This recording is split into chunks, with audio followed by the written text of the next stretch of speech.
जय श्री कृष्णा। आइए सुनते हैं आज शुक्रवार भगवान शिव जी और शुक्रदेव की यह कहानी। शुक्राचार्य भृगु महर्षि के पुत्र थे। देवताओं के गुरु बृहस्पति अंगिरस के पुत्र थे। इन दोनों बालकों ने बाल्यकाल में कुछ समय तक अंगिरस के यहाँ विद्या प्राप्त की। आचार्य अंगिरस ने विद्या सिखाने में शुक्र के प्रति विशेष रुचि नहीं दिखाई।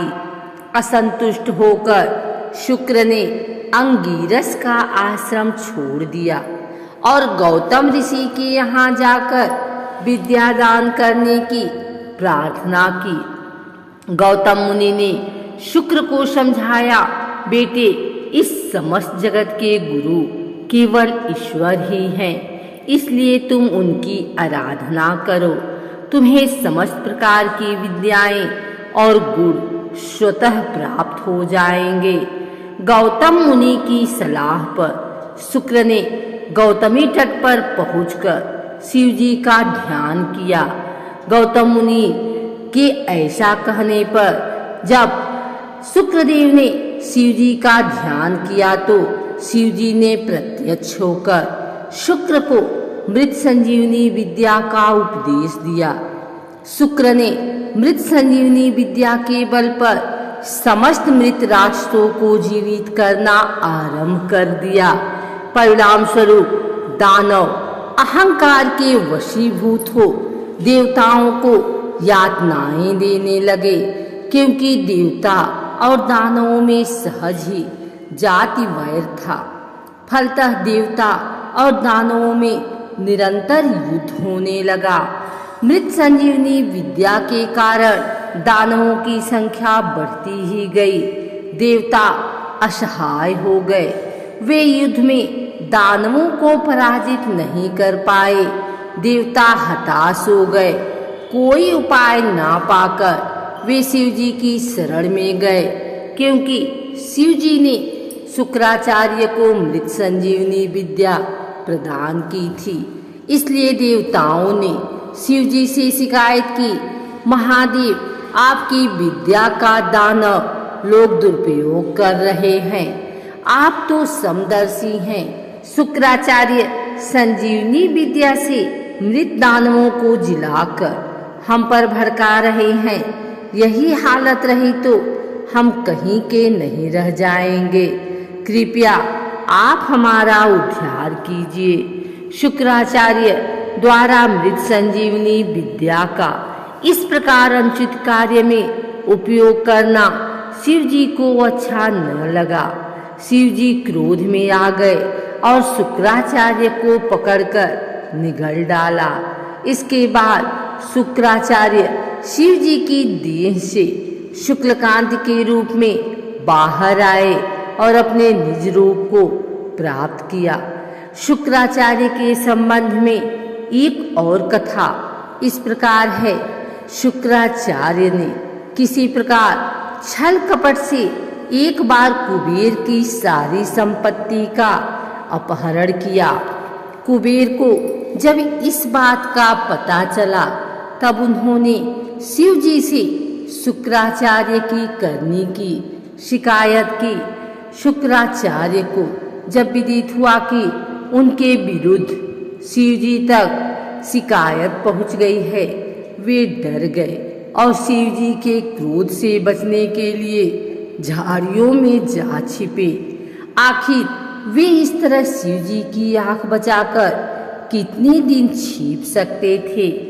एक बार शिव जी के सामने पड़ गए। शिव स्वभाव से ही रौद्र हैं। शुक्राचार्य को देखते ही शिव जी ने उनको पकड़कर निगल डाला। शिव जी की देह में शुक्राचार्य का दम घुटने लगा। शिव जी का क्रोध शांत नहीं हुआ। उन्होंने रोष में आकर अपने शरीर के सभी द्वार बंद किए। अंत में शुक्राचार्य मूत्रद्वार से बाहर निकल आए। इस कारण शुक्राचार्य पार्वती परमेश्वर के पुत्र समान हो गए। शुक्राचार्य को बाहर निकले देख शिव जी का क्रोध पुनः भड़क उठा। वे शुक्राचार्य की कुछ हानि करे।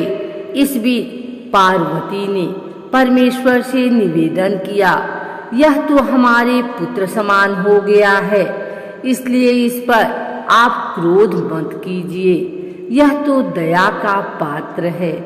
पार्वती की अभ्यर्थना पर शिवजी ने शुक्राचार्य को अधिक तेजस्वी बनाया। अब शुक्राचार्य भय से निरापद हो गए थे। उन्होंने प्रियव्रत की पुत्री उर्वशी के साथ विवाह किया।